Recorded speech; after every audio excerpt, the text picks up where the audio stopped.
Salve, salve, pessoal! Então, nós estamos aqui de volta na nossa disciplina Pensamento Computacional.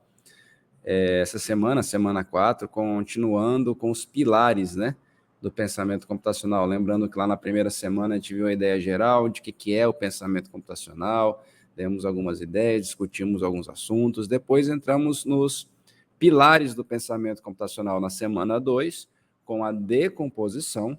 E é importante a gente sempre lembrar cada uma das etapas, né? Lembrando que a decomposição é segmentar os problemas em problemas menores e resolvê-los, os problemas menores, porque são mais simples, e a partir daí resolver o problema maior, o problema macro. Bom, o segundo pilar foi na semana 3, semana passada, foi o reconhecimento de padrões ou padronização, né? Então a gente identifica padrões para facilitar resolução, aproveitar resoluções, soluções que a gente já conhece, experiências nossas, identificar padrões é importante. E hoje, a semana 3, a questão da abstração, a palavra que vocês já ouviram, né? Já conhecem, mas que agora a gente precisa entender dentro do contexto, né? Dentro do contexto de pensamento computacional. Vamos relembrar aqui, gente. Então, os 4 pilares, eu acabei de falar, que a gente vem estudando desde o início. Nós estamos na terceira etapa dos 4 pilares, que é a abstração, que visa, né, identificar o que é e o que não é relevante e focar no que for essencial.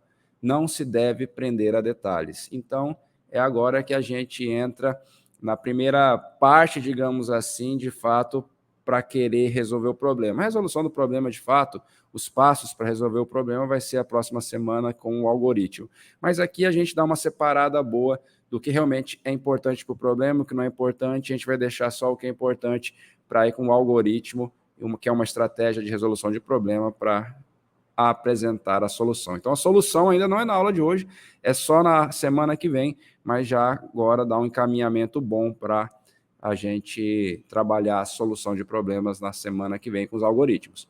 Pessoal, é o seguinte, olha só, uma atividade, um exercício mental aqui para a gente fazer. Uma ideia aqui, como que a gente faz para ver ou representar o Brasil? Então, assim, uma ideia que a gente pode ver, Brasil é muita coisa, né? Muito amplo.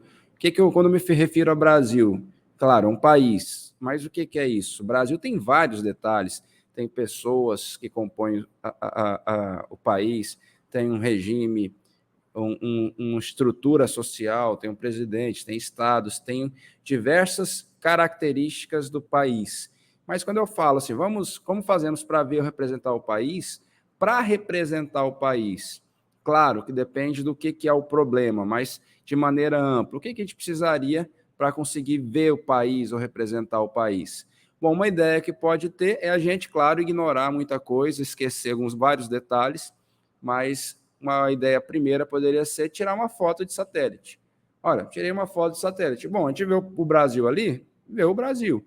Claro, é meio complicado, né, pela foto de satélite, a gente não sabe onde começa e termina exatamente o Brasil, por causa dos vizinhos, os países vizinhos, mas a gente consegue ver o Brasil.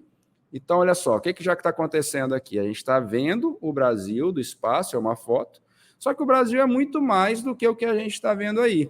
Então, vai depender muito do problema. Para que a gente quer representar ou ver o país?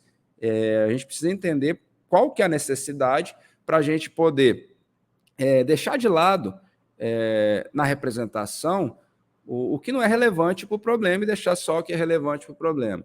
Então, assim, uma possibilidade que a gente teria avançando aqui em representações do Brasil é, ao invés de ser uma foto, fazer um mapa, né? Um mapa, olha só, da América do Sul. Então, com isso, já fica melhor para a gente ver e representar o Brasil. Então, note que isso, na verdade, é uma abstração, porque a gente está abstraindo, de fato, o que é o Brasil de acordo com o seu território. Estamos ignorando várias coisas e deixando só o que é necessário para ver o território.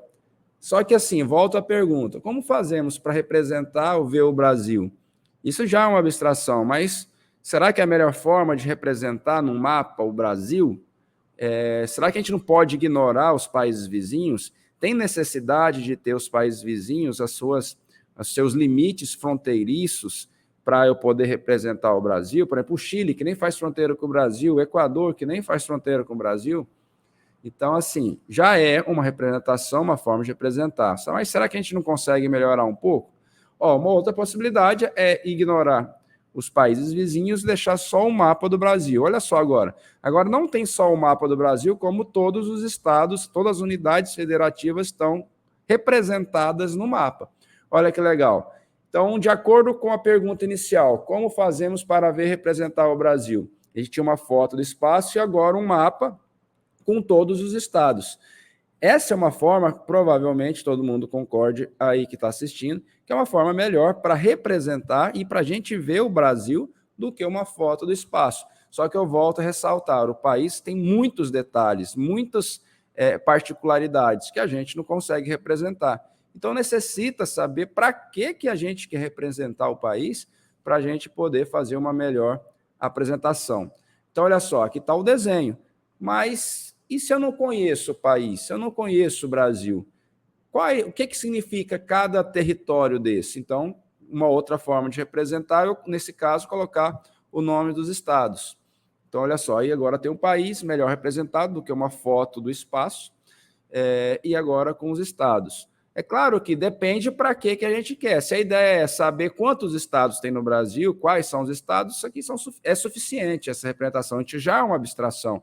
A gente está ignorando muitas coisas e deixando aqui só o que é essencial, se o problema for representação visual em mapa do Brasil com todas as suas unidades federativas. Então, uma coisa que não consta aqui, por exemplo, são as capitais. Então, nesta representação, a gente está ignorando as capitais porque não era objetivo.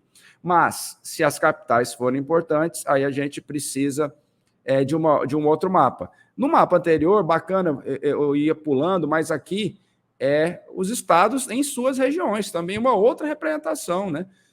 Se o problema foi importante para o problema representar as regiões do Brasil, então é interessante também representar isso no mapa, coisa que no mapa anterior não tinha.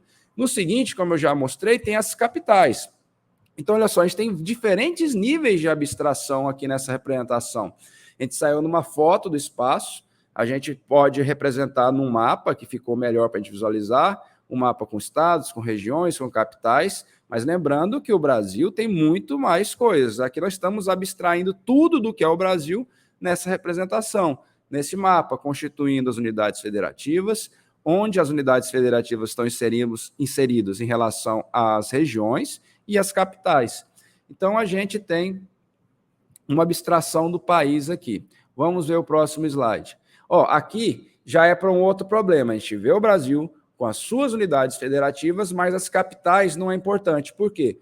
Porque nessa representação aqui, está representado, né, tá desenhado aí a densidade populacional do país. Então, quanto mais por vermelho, mais gente vive naquelas regiões. Quanto mais branco, menos gente vive naquela região. Então, a gente vê o Tocantins aí, está amarelo, laranja, porque a densidade nossa, populacional, não é das maiores em relação aos outros locais do Brasil. Então, repare que se o meu problema fosse entender o Brasil em relação à sua população, a densidade populacional, esse mapa, essa representação aqui, é importante. E nós, com isso, estamos abstraindo, ou seja, ignorando várias outras informações do país e que não são necessárias para esse problema. Por exemplo, esse problema seria importante as capitais? Talvez. As regiões? Talvez. Então, mas aqui a gente consegue visualizar rapidamente no mapa, e é uma abstração da população brasileira, as regiões locais, né, onde vivem mais pessoas. Quanto mais vermelho, maior a densidade populacional, quanto mais para o branco, mais claro, né, menor a densidade. Aqui a gente tem um outro mapa, um mapa do relevo do Brasil. Na verdade, não é um mapa, né? É uma representação gráfica, mas a partir da topografia do Brasil, né? Então, a gente vê que o Brasil tem seus relevos, né? Suas serras, suas chapadas, planalto, a planície, enfim, todas as regiões de acordo com os relevos. Então, note que essa informação, né, é algo que constitui também o Brasil, o país, que no mapa anterior não tinha nada disso.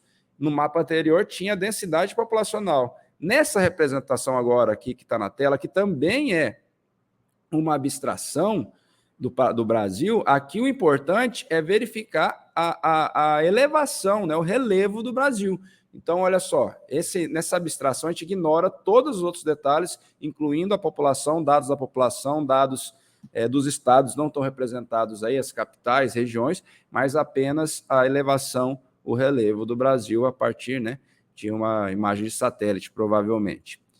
Uma outra forma que a gente poderia representar, abstrair essa mesma representação, em vez de ser uma imagem de satélite, um desenho. Talvez fique mais claro dessa forma o relevo brasileiro, né? E aqui basicamente é constituído por essas partes, né? O Planalto das Guianas, planícies da Amazônica, Planalto Central, Planalto Meridional, Planalto Atlântico, as planícies do Pantanal, Gaúcho e Costeira. Então, ó, aqui fica mais claro, talvez. Então, ó, eu queria que vocês observem, que fique claro, que o importante é ter o problema, saber qual o problema, para a gente saber como utilizar as informações que tem, que constituem os elementos, as coisas, os objetos que fazem parte do problema, para a gente saber o que utilizar do problema.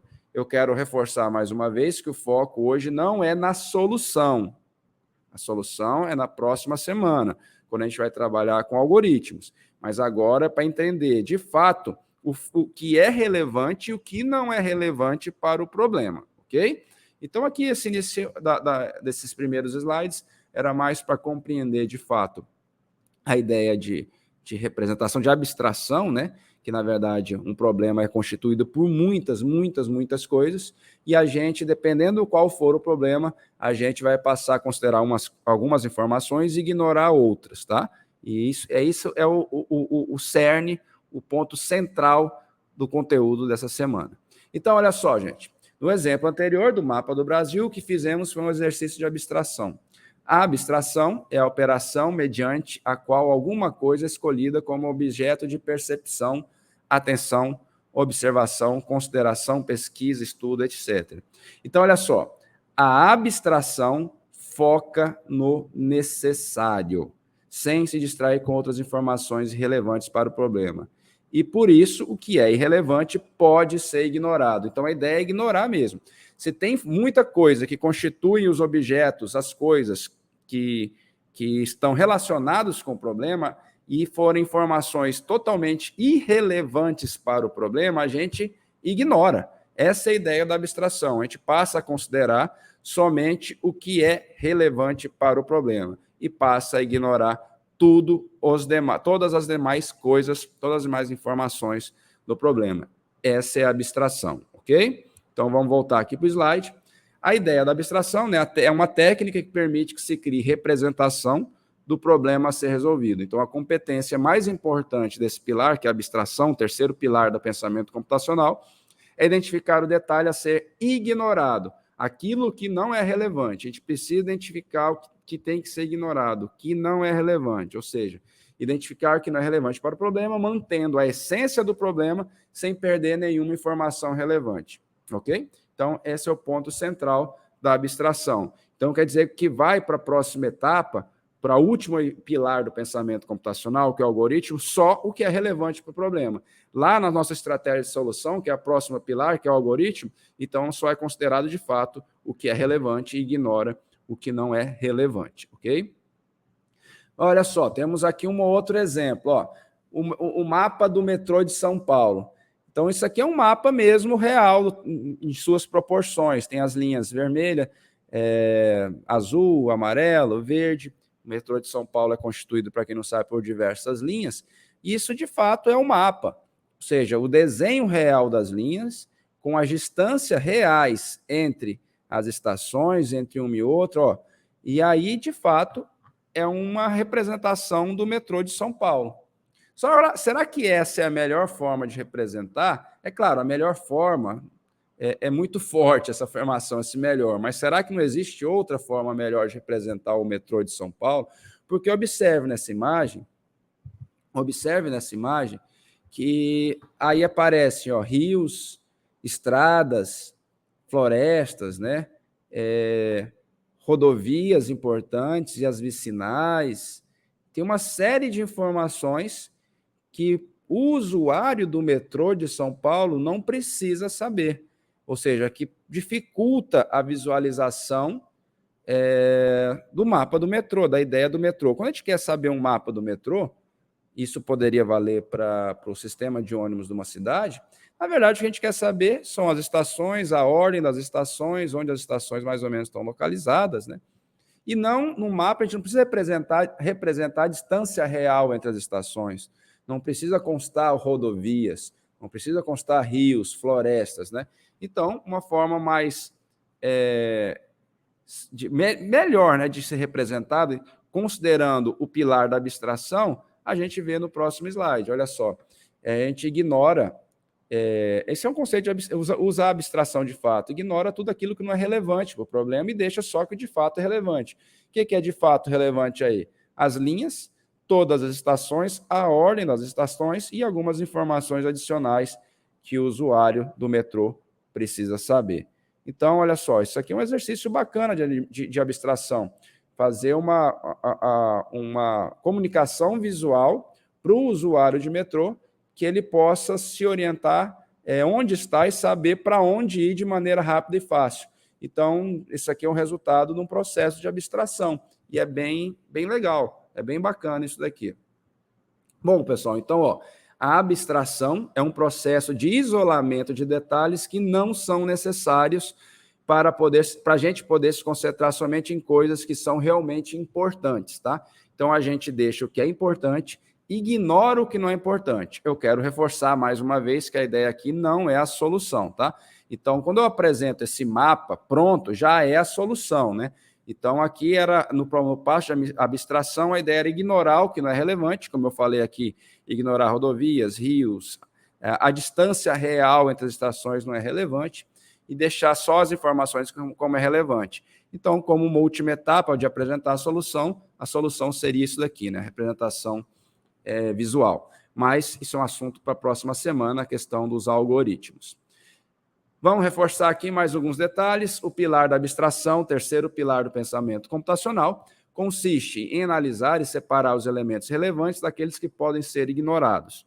Isso para quê? Com o objetivo de que o foco seja direcionado apenas para o necessário.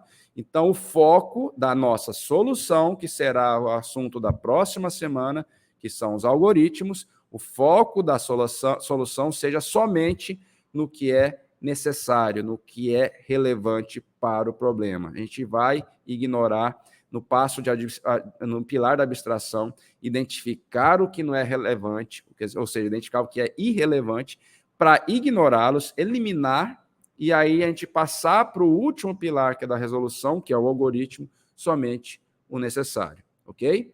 Então, vamos avançar. A gente tem um último exemplo aqui. Esse exemplo eu acho que vai ser bacana, porque envolve todas as 3 etapas, os 3 pilares do pensamento computacional que a gente estudou até o momento. Então, olha só o problema.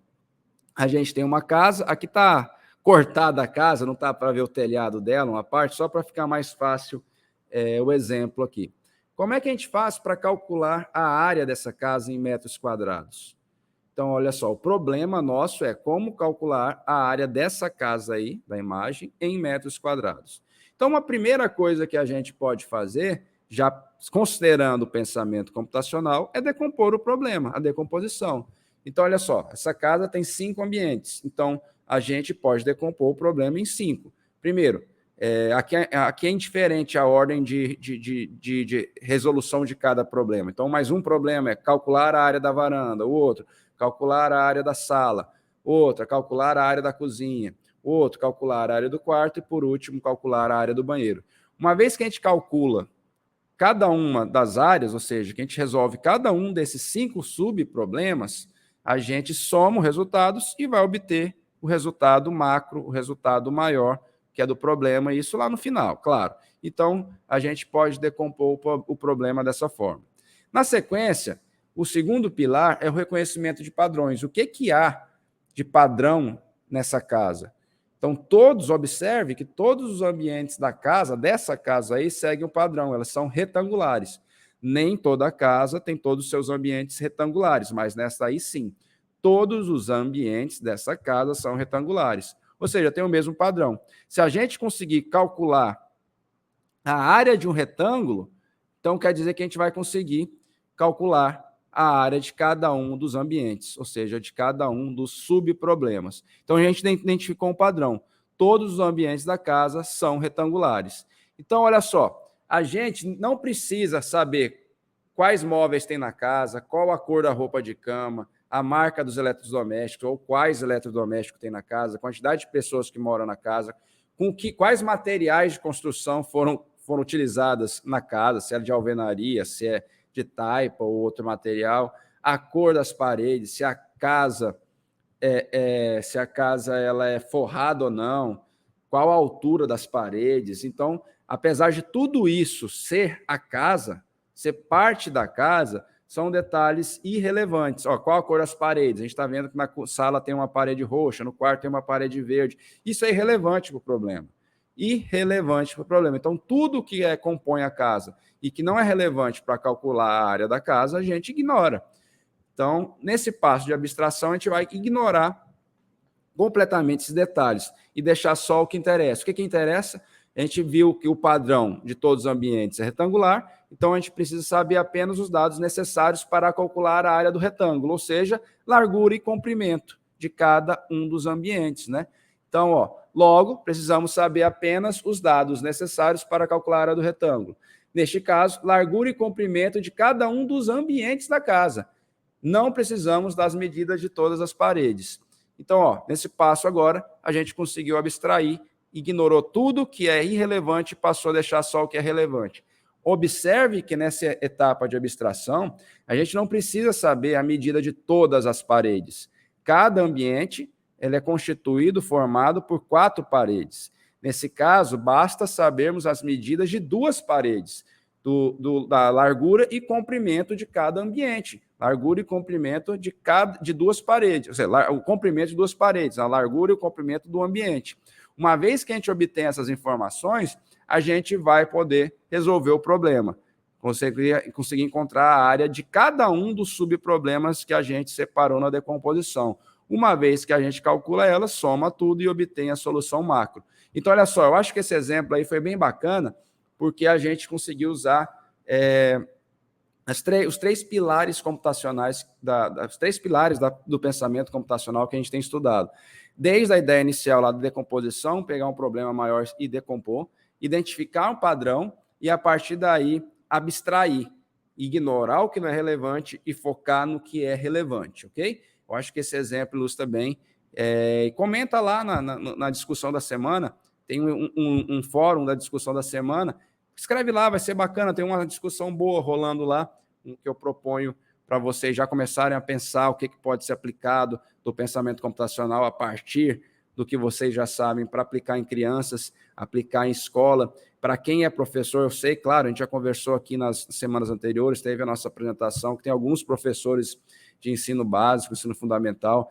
A experiência de vocês é bacana, compartilha lá o que vocês já conseguem visualizar de aplicação, uma atividade, alguma coisa. Para quem não é professor, mas tem filho, o que já consegue vislumbrar, visualizar que pode trabalhar, estimular o pensamento computacional na sua criança, ou ainda, quem não tiver filho, não tiver muito inspirado, pode pesquisar, não tem problema, pesquisa na internet, vocês vão achar algumas coisas bem legais, algumas atividades que já dá para perceber que dá para trabalhar o pensamento computacional. Então, vamos lá, avançar mais um pouquinho. E aí, ó, finalizando aqui o resumo da aula, o pilar da abstração, que é o assunto dessa semana, é fundamental para a resolução de problemas complexos e para o desenvolvimento de soluções eficientes em computação.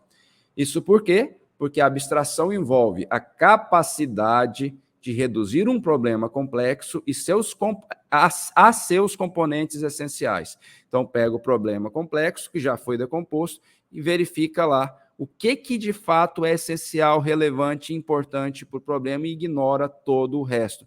Isso vai tornar mais fácil para entender e solucionar o problema. Lembrando que a solução do problema é a última etapa, o último pilar. Então, resumo, o pilar da abstração é fundamental para a solução de problemas complexos, tá? A capacidade de reduzir um problema a seus componentes essenciais é fundamental para o desenvolvimento de soluções eficientes e escaláveis. Escaláveis quer dizer que a gente pode aplicar aquela mesma solução para resolver uma coisa ou várias coisas ela vai ser capaz de resolver. Você pega aquela mesma solução e consegue escalar ela para mais coisas, tá? É um conceito interessante, essa escalabilidade. Quem tiver curiosidade, dá uma pesquisada, senão na próxima encontro nosso a gente pode discutir sobre isso. Não é necessariamente algo muito importante para a disciplina de pensamento computacional, mas é algo relevante, importante dentro do contexto da computação. Ok? Então, em termos de slides, eram isso, o conteúdo que eu separei, parte de abstração. Espero que tenha ficado claro. Agora a gente já começa a ver mais aplicabilidade, vendo passo a passo, onde a gente insere as etapas, né, de cada um dos pilares, nos restando apenas o último pilar, que a gente vai ver na próxima semana, que é o pilar dos algoritmos. Espero, pessoal, que o conteúdo tenha ficado claro. Qualquer dúvida, poste lá na discussão da semana, no fórum de discussão da disciplina. Os tutores também podem auxiliá-los. Ok? Então é isso, e a gente se vê em breve. Bons estudos. Valeu!